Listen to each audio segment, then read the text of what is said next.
Então, iniciando o termo de colaboração número 5, colaborador Emílio Odebrecht, dia 13 de dezembro de 2016, Procuradoria-Geral da República, presentes os advogados do colaborador, membros do Ministério Público, e esse depoimento ele está relacionado com o anexo apresentado pelo colaborador de número 5, cujo o título consta aqui como Lula, consolidação do setor petroquímico.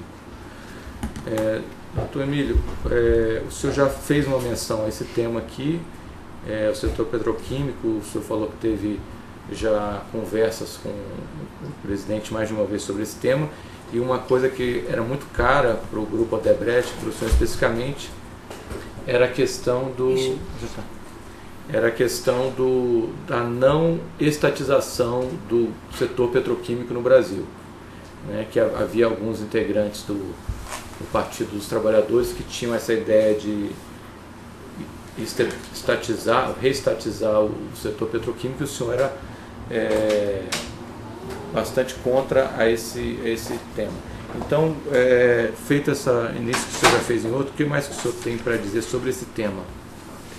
E só para acrescentar também o corporativismo e a EPET da Petrobras, que era a Associação dos Engenheiros da Petrobras. Isso. Então explica para Esses eram realmente... EPET é a sigla da Associação dos Engenheiros da Petrobras, que tinham em conjugação com o PT, vamos dizer, toda uma visão estatizante do setor petroquímico.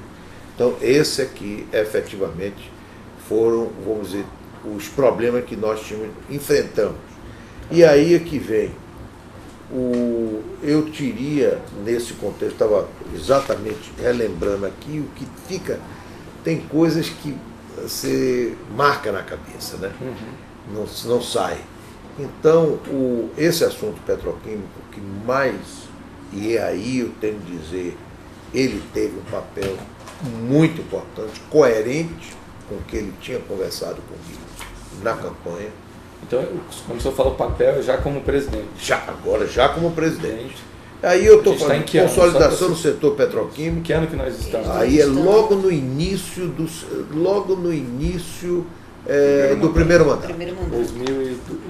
Por aí, 2001, 2002, por aí, 2001, 2002. A eleição foi 2002, essa reunião foi 2003. A reunião foi 2001. Foi exatamente aquela história que ele contou.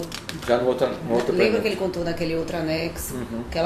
Aquela postura firme dele. Tá, de que não... essa que eu falei no início, né? Tá, se quiser... E a conversa enquanto presidente foi em 2013, até porque ele assumiu em janeiro de 2013. Então, repete essa conversa, Emílio, para a gente... Em 2003, viu? Junho de 2003. Então, junho de 2003, o senhor teve uma conversa com o presidente, então presidente Lula, sobre esse tema. Como é que foi a conversa?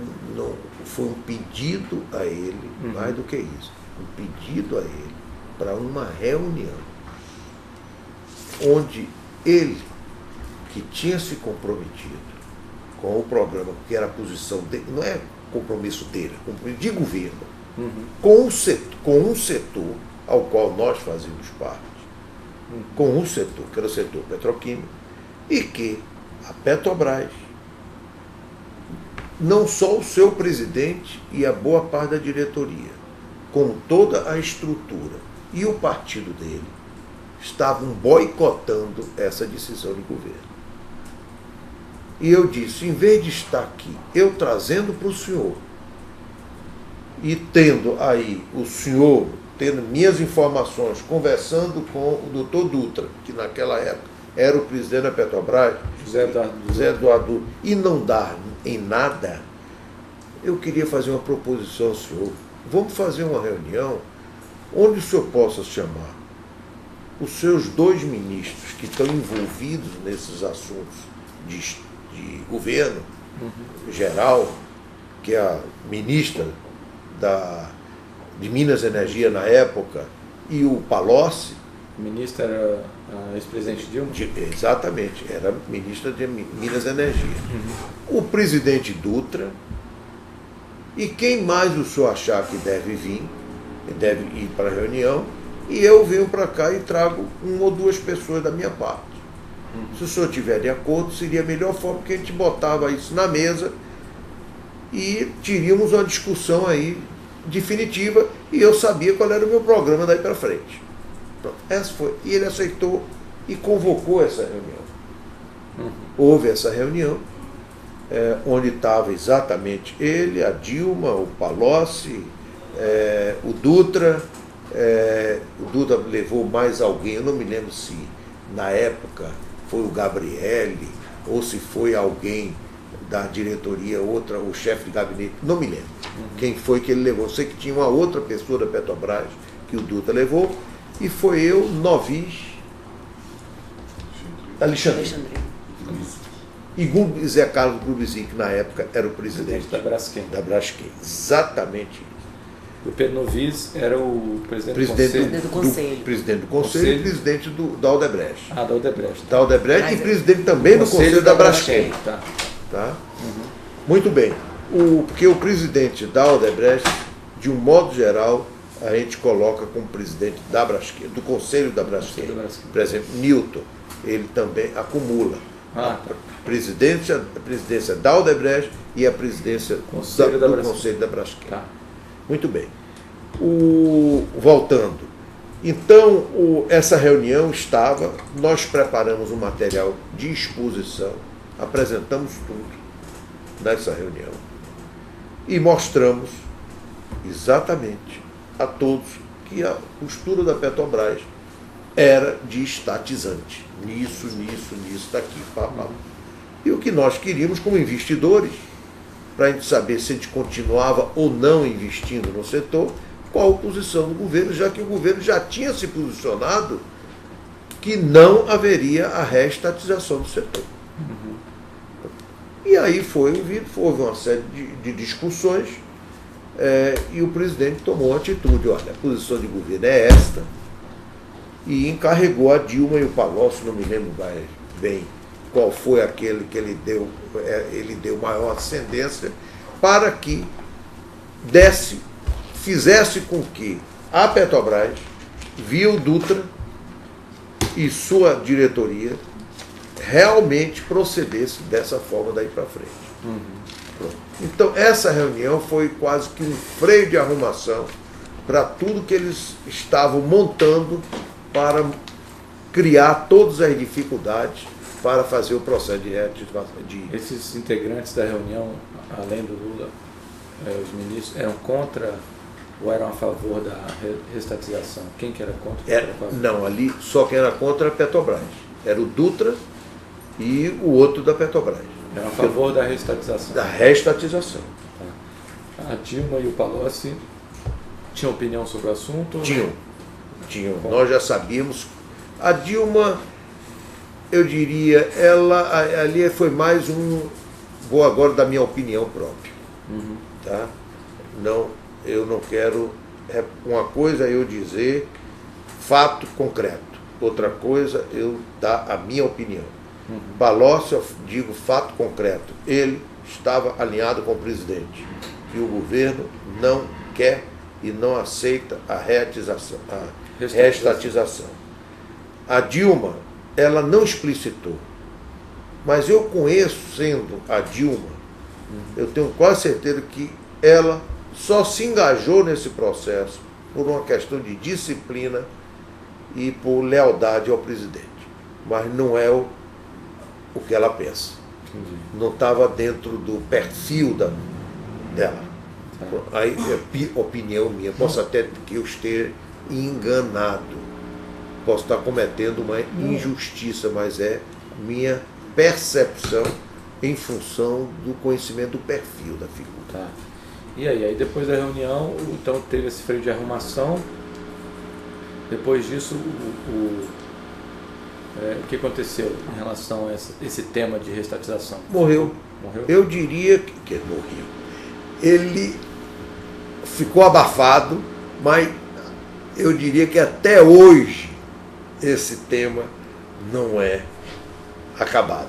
Porque, veja, até quando a Petrobras bota os investimentos para serem desmobilizados, como ela botou agora, já houve uma ação para poder, vamos parar para acertar. Sempre tem alguma coisa para retardar, ou isso ou aquilo. Eu só vou dizer que morreu definitivamente quando a Petrobras vender a sua participação relevante que ela tem, minoritária, relevante, dentro da Braskem. Depois de 2003, teve aquele evento da compra da participação da Suzano, a tentativa de construção da concorrente, que nós precisamos, mais uma vez, voltar a ter diálogo. Não, aí não foi voltar, aí foi agir. Aí foi agir, porque efetivamente o que houve naquela época foi um absurdo. Só para a gente situar, a gente está falando de que época? 2000 época de Gabriel. Tá. Foi Então, 2005, só para fazer um 2005. corte aqui. Essa reunião no Palácio Planalto, que o senhor falou que freio de arrumação, nada mais foi do que o Lula reafirmar um compromisso de campanha que teve com o senhor lá atrás, antes de ser eleito. Que o governo... O senhor cobrou dele essa posição e ele assumiu. Exatamente isso. Tá. Aí passou, depois dessa reunião, o senhor vai falar agora um tema que esse tema voltou à tona. Pois não. Aí o que foi que houve? Não é esse tema voltou à tona. Voltou indiretamente. Que perturbava tudo. Sempre nós defendíamos que deveria se ter duas empresas, dois grandes grupos na área petroquímica. E achávamos nós que a tendência maior era a Suzano ou o Grupo Ultra ser o outro lado, ser o outro contraponto, vamos dizer assim, Sim. dentro do Brasil. Quando foi nossa grande surpresa, nós nunca acreditávamos no Grupo Ultra não, no Suzano do e Rio de Janeiro, do Gaia Paulo Gaia. Unipar. Não acreditávamos no grupo Unipar, pela fragilidade como organização, como grupo, do ponto de vista de governança de tudo, sucessão, etc. Mas achávamos que tinha condições, mesmo com os problemas que eles tinham, o grupo Suzano, apesar de ter a área de papel e celulose, que concorria com absorção de dinheiro, competindo com o problema de capitalização, que ambos os negócios são de capital intensivo, mas nós acreditávamos que estava por ali, ou o Grupo Ultra ou o Suzano. Quando fomos surpreendidos numa negociação que a Petrobras fez, de uma hora para outra, com a Suzano, adquirindo a participação da Suzano na petroquímica. Isso foi em 2007. Vou dar um dado aqui, porque eu, quando soube disso, que pedi umas notas, discuti com o meu pessoal, me capacitei, foi uma das poucas vezes que eu fui ao presidente Lula e cheguei a ser até um pouco agressivo. Porque eu fui para realmente, eu ia tomar como organização uma atitude. O Petrobras chegou a adquirir, vocês que têm noção, esse negócio com 12 vezes o EBITDA. Explica pra gente o EBITDA, porque é um termo técnico importante. EBITDA vamos dizer assim, o 12 vezes o valor que ela tem de geração de caixa, de receita. Tá. O senhor quer dizer com isso o que normal, ela foi super avaliada? O normal é 6, 7. Então, trocando em miúdos, normal houve uma 6, 7. Super valorização do valor. Total, do preço total. E aí eu realmente... E só ficando nesse tema ainda, quem fez essa avaliação da Suzano Petroquímica? Quem chegou nesse valor de 12 vezes? Não conhecemos, não sabemos. Aí foi um programa entre Petrobras e Suzano, que de uma hora para outra isso aconteceu. Por quê?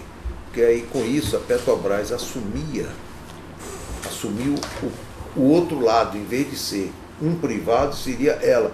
Então, ela concorrendo com a Braskem, onde ela própria era sócia nossa. Quer dizer, uma excrescência absoluta. Aí eu fui ao presidente e abri o jogo. Falei sobre a forma com que foi comprado, o absurdo. Claro que aí tem N outros interesses, que eu não quero entrar no mérito. O que eu não quero e não posso aceitar é concorrer com a Petrobras dentro de uma linha que o governo disse, posição de governo, que não ia existir mais reestatização. Quais são esses outros interesses que o senhor acha que tem por trás dessa, sem dúvida, além dos ideológicos? Deve ter tido aí interesse, aí é aquele negócio, são pressuposições. Mas o senhor tem conhecimento de alguma ilicitude nesse negócio? Seria leviano da minha parte. Quem que tocou esse negócio da compra? Porque é de convir que fechar um negócio sem uma licitação, tá, num nível quase que o dobro daquilo que normalmente é fechado, alguma coisa, não acontece essas coisas por acaso. Quem foi que comandou essa compra por parte da Petrobras? Não sei dizer. Sei que era da gestão do Gabriel. Agora, se ele estava envolvido ou não estava envolvido, quem estava envolvido, quem fez... O senhor lembra qual diretoria que era responsável por essa área? Não, mas com certeza era... Olha, com certeza podia estar entre a presidência, entre a área financeira, entre a área industrial, de abastecimento, estava por aí, está aí por aí. Se é uma delas, se é uma combinação dentro delas, ou se são as quatro, eu não sei. A Suzano era de quem? Assim, era de algum grupo identificado, assim, algum grupo econômico? Fefa, da família Fefa. Então, e eles venderam todas as ações? Quando a gente fala aquisição, foi o quê? Comprou o controle? Comprou a empresa toda. Integralmente? A química do Fefa. Integralmente tudo. Olha, tem até lógica a Suzano querer vender, como eu disse. Por quê? Porque a petroquímica deles competia com a disputa de capital com outra área de investimento que eles têm forte, que era de papel e celulose. Então, nós sabíamos, por isso que nós achávamos até que, apesar de ser natural eles tinham mais coisa na petroquímica que justificasse eles serem o segundo player forte dentro da petroquímica. Esse era o ponto que nós, pelas nossos estudos, que nós temos de avaliar toda essa questão de mercado, etc., achavam que era muito mais factível a questão lá do grupo Ultra do que da Suzano, quando não foi a nossa surpresa. Por isso é que eu tenho poucas informações concretas, porque nós mesmos fomos surpreendidos pelo que aconteceu. De uma hora para outra, não sabíamos mesmo de uma hora para outra. É a questão de você dormir com Maria e acordar com João. E me diga uma coisa, antes do senhor ir falar dessa conversa com o Lula, o senhor falou que foi 12 a 13 vezes o valor do EBITDA. Isso representa quanto em reais, o senhor lembra? Eu sei que normalmente é quase o dobro. Tá. O senhor não lembra do valor de mercado que foi vendido, não? Não. Tá. O valor que foi vendido. E aí foi que houve. Quando eu levei, que eu mostrei as coisas e disse que eu não ia aceitar, está escrito? Está tudo escrito aqui. Está no anexo? Está no anexo. Então, o senhor lê para a gente, está no anexo já, mas... Posso ler? Pode. A Suzano Petroquímico valia 1,2 bilhões à época e tinha uma dívida de 1,4 bilhão. A Petrobras pagou aos acionistas controladores cerca de 2,7 e assumiu ainda a dívida, perfazendo um preço equivalente a mais de 4 bilhões. Eu manifestei minha surpresa e indignação com a referida aquisição. Então esse valor de 12 a 13 vezes o valor do EBITDA é representado em reais? Em reais nesse valor. Tá. Ou seja... na época, né? Na 2007. Época. Tá. Então, perfeito. Isso já constava do anexo do senhor. Agora vamos voltar o senhor ficou muito contrariado com isso e foi conversar com o presidente Lula. Conta aí essa. Com o presidente Lula e disparamos uma série de ações também a nível do Congresso. Tá. Porque nós íamos partir para... Então o senhor foi conversar com o Lula, depois a gente fala do Congresso. Então, como é que foi? Foi bem incisivo em relação ao Lula. Essa conversa o senhor foi bem... Chegou a ser ríspido com ele. O Lula ouviu, o que você está me trazendo é isso mesmo? Eu disse, presidente, eu já trouxe alguma coisa para o senhor que depois não foi a verdade. Então, o que eu estou lhe trazendo, se eu tivesse vindo aqui no quente, como eu queria vir há 2 dias atrás, eu queria vir aqui com a certeza. Por isso que eu procurei atrasar 2 dias de uma coisa da extrema importância como essa. E ele então disse, olha, se isso é isso, vai ser desfeito esse negócio. Ou vai se encontrar uma forma. Moral do negócio. A Petrobras foi obrigada a vender parte, aí eu não me conheço mais detalhes, mas vender parte para a Unipar. A parte dela, quem assumiu foi a Unipar. Então, mas essa venda... Então ela saiu do circuito. Essa venda da Unipar já era prevista ou foi por conta que o Lula mandou dar um jeito? Foi por conta do posicionamento que a Odebrecht teve de não permitir que a Petrobras pudesse... Era uma forma indireta, indisciplinada de reestatização. Entendi. Então, a forma da Odebrecht voltar a sair do negócio... A forma que eles encontraram... foi vender para a Unipar. E por que para a Unipar? Porque era um outro grupo que existia, capaz, e que estava na petroquímica... Capaz de comprar. Capaz de comprar. E por que a própria Braskem não podia... Porque naquele momento, se a Braskem fosse comprar, nós não íamos comprar por esse preço. Então, superfaturado. Com certeza. Ela não ia ter condições de vender por um valor menor do que comprou da Suzano. Esse é o problema. Muito ruim. Foi por que a Unipar... Não, eu disse ao presidente... Desculpa. Como é que é? Eu vou dizer, se eu me pergunto. Pois não. Eu disse ao presidente uma coisa muito importante, que isso buliu nele. Disse, presidente, eu só quero lhe pedir uma coisa. Se por qualquer motivo não puder ser desfeito, eu vendo mais barato, 10, 15% mais baixo do que isso, mas a Braskem está à venda. A Petrobras compra também. Eu ia fazer o maior negócio da organização. Só para explicar, o ativo da Unipar fundiu com os ativos da Suzano. Então, os ativos da Suzano se preservaram o valor da aquisição e o da Unipar também teve o seu valor inflado. Por isso é que não houve problema. Então não houve uma compra, houve uma fusão. É uma fusão. Em que a Unipar resultou como controladora. E a Petrobras ficou ainda. Ficou, mas minoritariamente. Que é a Quatro. Essa que é a que Quatro. Foi criada a Quatro. Não deu certo depois, né? Aí que no futuro a Quatro começou a ter improdutividade. E o endividamento altíssimo. Comprando a Quatro. Que eles estavam com endividamento grande, etc. Aí quem comprou? Aí foi isso? Eu lhe confesso 2010. que eu não tenho. Eu não tenho domínio de. Eu sei que nós compramos a Quatro. Nós aprovamos no Conselho. Qual foi o valor da compra da Quatro? Também não sei, mas com tem certeza. Essa informação, né? Com certeza tem essas informações, deve ter feito. Deve ter sido colocado em alguma coisa. Está no balanço da Braskem. Isso é porque esse é olha, algum relato já foi colocado isso tudo, hein? Tá. Deve estar em algum anexo, né? Não no meu, entendeu? Não no meu. Tá. Mas de algum, dentro daquela visão de que eu procurava sempre fazer com que todos contassem tudo, eu não dominava isso. Eu aprovei a compra da Quatro. Me lembro isso. Chegou lá uma análise. Nós nos reunimos no Conselho da Odebrecht aprovou.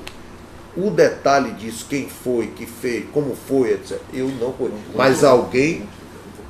Hein? Doutor. Porque não consta. Sim, exatamente. Ela dificilmente estará aí, porque não consta. Porque não consta no meu, entendeu? Tá bom. Outras pessoas depois não falam. Não.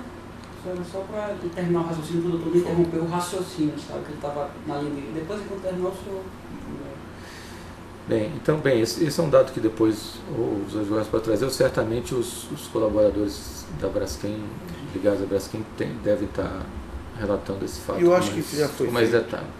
Essa reunião que o senhor fez com o presidente Lula para tratar especificamente para demover a Petrobras, dessa estatização, o senhor lembra onde foi? Você está falando de qual? Da Sempre Ipiranga? no Planalto. Aquela que estava... Aquela que o senhor pediu para Petrobras todas desfazer da compra da Ipiranga? Da Petroquímica. Suzano. Da Suzano, lá no Planalto. Palácio Planalto. Sempre. Então o seu pedido foi atendido imediatamente, praticamente. Imediatamente. Daí... O senhor se lembra quando? É sério para isso, né? O senhor se lembra quando? Hein? O senhor se lembra quando que foi a data assim aproximada? Dessa reunião? Claro. Não, essa daí... foi em 2007. Deixa eu ver aqui. Não, tá aqui, Adriano. Tenho certeza. Tem agenda nos dados de corroboração? Será que tem essa agenda? O problema é esse, a gente não sabe se é essa exata, né? Entendeu? 2007. É 2007, eu sei de qual isso. Mas vocês 2007. Vocês não conseguiram resgatar o dia não? Olha aqui, ó. Tem inclusive que tem outra reunião, me lembra? Por isso que eu estava... Outra reunião foi realizada em 2007, também no Palácio Planalto, após o anúncio da aquisição da Suzano Petroquímica pela Petroquisa Petrobras, por um valor 3 vezes superior ao valor da empresa em bolsa de valor e cerca de 12 a 13 vezes o valor do seu EBITDA. Isso. Tá colocado aí. Olha, todos os encontros, sempre, por exemplo, depois que ele saiu do governo, a gente pode até voltar depois, mas só para clarear, se me permite. Depois que o Lula deixou de ser presidente, eu continuei me encontrando, claro, muito menos, tá? Mas aí era no Instituto. Então, eu diria, quando ele foi presidente, durante 2 anos, e depois que ele deixou de ser, durante 2 mandatos, depois dele deixar de ser presidente, só houve 2 lugares de encontro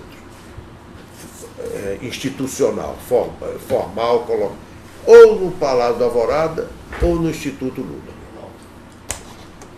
Então, esse era o ponto. Antes não. Antes existiam vários, na casa de Mário Cova, houve aquilo tudo, entendeu? Essa reunião participou outra pessoa? Não. Só o senhor? Essa de 2007, que você foi reclamar, Alexandrino não estava? Não. Alexandrino, quando ia, ele ficava na antessala esperando. Ele não entrava. Ok. Estou tentando ver aqui. Tá, não. Colegas, mais alguma coisa sobre esse tema? Advogados? Eu tenho só uma pergunta. Quando a Braskem adquiriu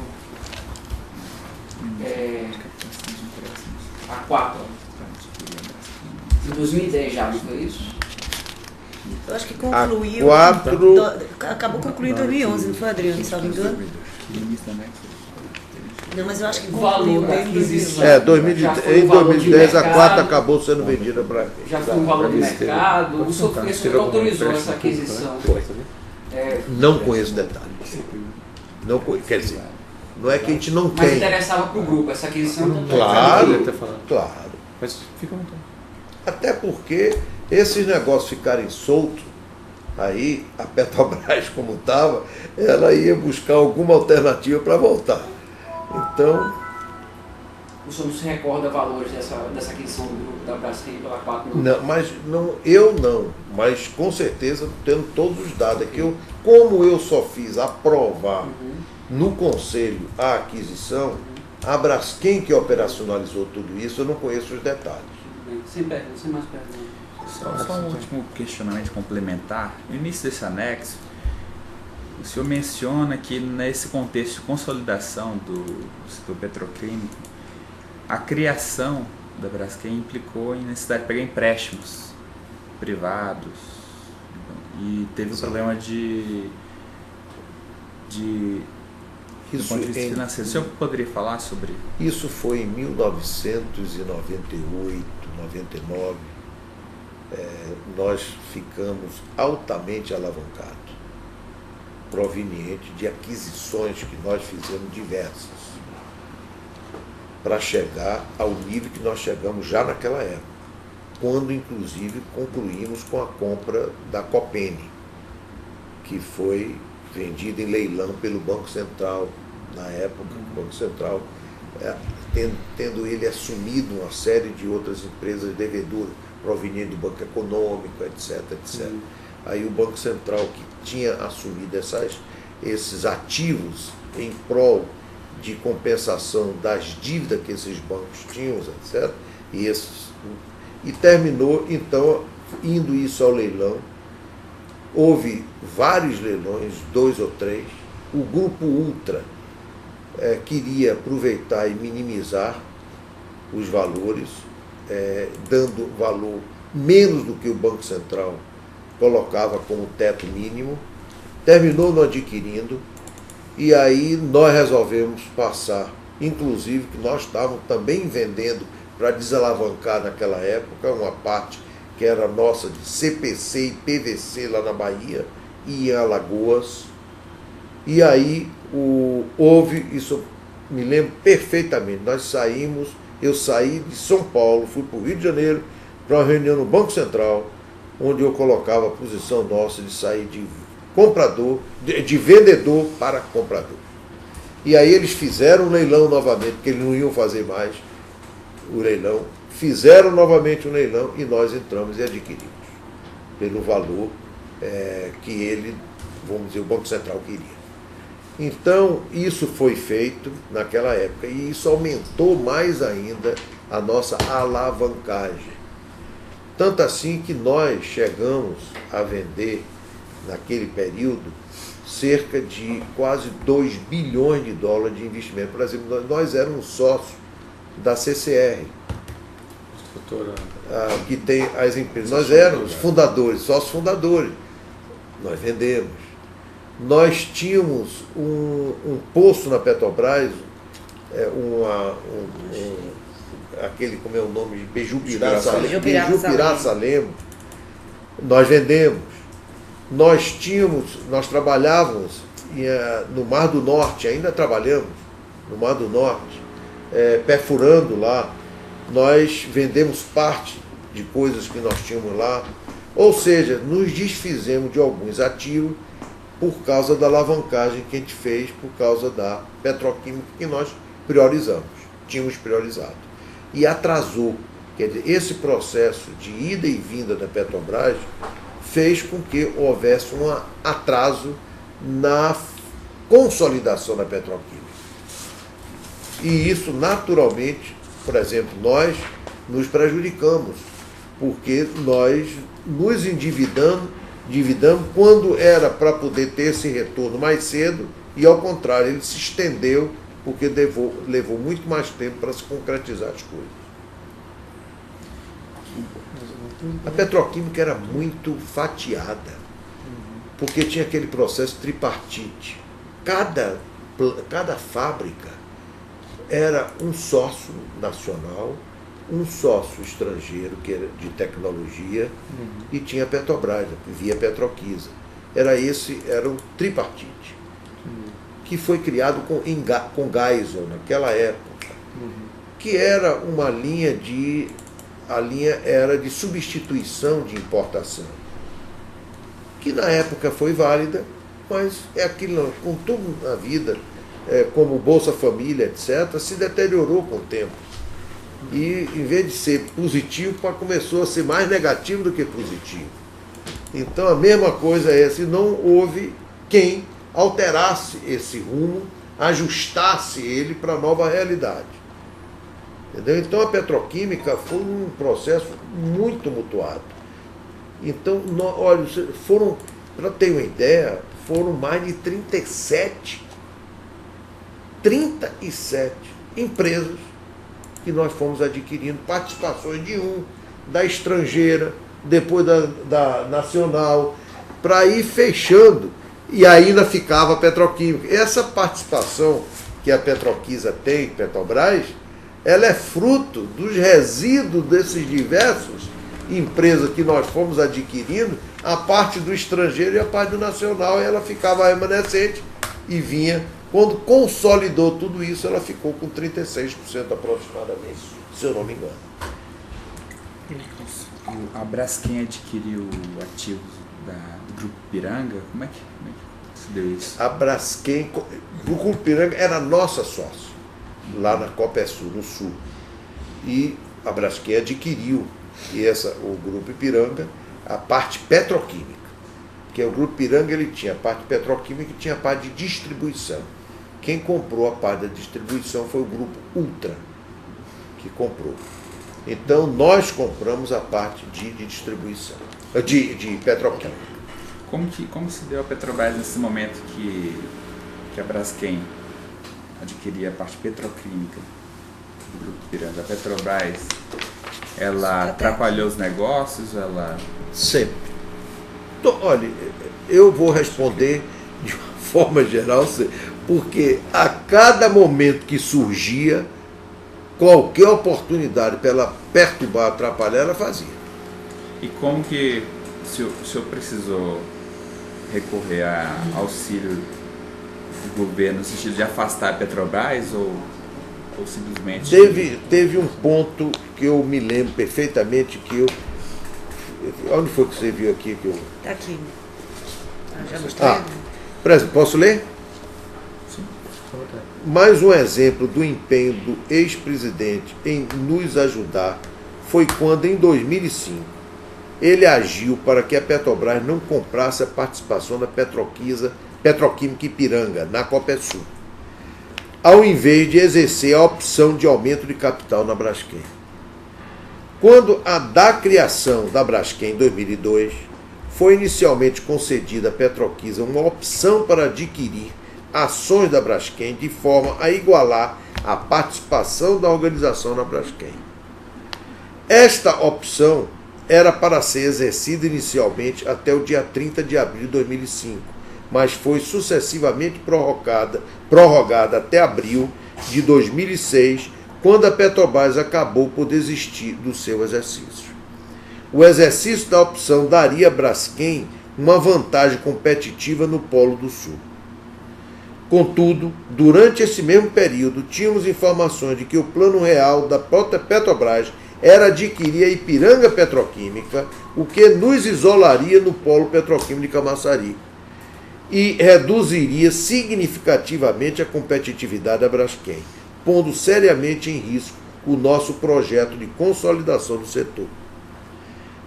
Estive com o presidente Lula para alertá-lo dessas manobras e a Petrobras acabou por não adquirir a Ipiranga, o que permitiu, já em 2007, a Braskem adquirir os ativos petroquímicos do Grupo Ipiranga. Então, várias investidas houve. Essa prova tem aí. A Petrobras quis atrapalhar os negócios da Braskem nesse momento, e aí o senhor teve que fazer a reunião? Eu diria até que não é, o correto não é a volta atrapalhar a Braskem. O objetivo era reestatização. Esse que era o objetivo. Não, mas afetaria, porque isolaria. Sim, mas é decorrência. É decorrência, entendeu? Não é o objetivo principal era esse. E para que evitar que isso ocorresse, esse programa de estatização, foi necessário fazer reuniões? O senhor se recorda de toda vez que tinha um negócio desse, eu procurava o presidente pelo compromisso que ele tinha assumido comigo lá atrás. Aí o senhor fazia diretamente com ele? Direto. Quer dizer, só ia ele quando as coisas não eram resolvidas embaixo. Quer dizer, eu não... nunca eu procuro evitar levar problemas para as autoridades. Eu sempre procurei isso. Entendeu? Eu só levo quando não tem jeito. E levo com alternativa de solução. Aí faz parte da nossa forma de agir. O que eu acho que é um respeito que a gente deve ter às autoridades, não é só chegar lá, cobrar, exigir compromissos e não dá alternativas. Muitas vezes não tá, foi surpreendido também, eu tenho certeza, aquele negócio da Suzano, essas diversas investidas, quer dizer, foi uma indisciplina da Petrobras, desrespeito até certo ponto com o posicionamento do governo, controlador. Sempre foi assim. E a aquisição foi rentável para o grupo Braskem? A maioria foi, mas teve... Essa aquisição específica do grupo Ipiranga beneficiou? Posso lhe dizer o seguinte, se não foi o importante, era tão importante para a consolidação, porque nós ficarmos capenga na Copersul e ficarmos só em Camaçari, do ponto de vista de estratégia de mercado e de logística, é um negócio, um desastre. Seria um desastre como negócio. Esse negócio, por exemplo, a lógica petroquímica, a nossa ida para o México, quando nós fizemos esse maior investimento brasileiro no exterior, é um investimento de 5,3 bilhões de dólares que nós fizemos no México, ali é aproveitando o gás que a Petrobras de lá, a Pemex, tem, e o mercado é todo americano. Por isso que, inclusive, essa posição do Trump, nós estamos tendo. Então, nós estamos pensando, inclusive, são esses artifícios que o empresário não tem jeito. Nós estamos pensando em transferir, provavelmente, a sede da nossa empresa do México para os Estados Unidos. Porque tudo que ela produz no México é para o mercado americano. Já que o mercado americano, via esse novo presidente, está definindo um programa aí de taxação, de impedimento, etc., então é diferente você ter uma empresa americana lá. Então, estamos reestudando. Olha, não é fácil. Como você lida com essa idiosincrasia desses políticos. Não é fácil. Mais alguma coisa sobre esse tema, senhores? Então, vamos encerrar o termo número 5, nominado no anexo como Lula, consolidação do setor petroquímico, colaborador Emílio Odebrecht, dia 13 de dezembro de 2016.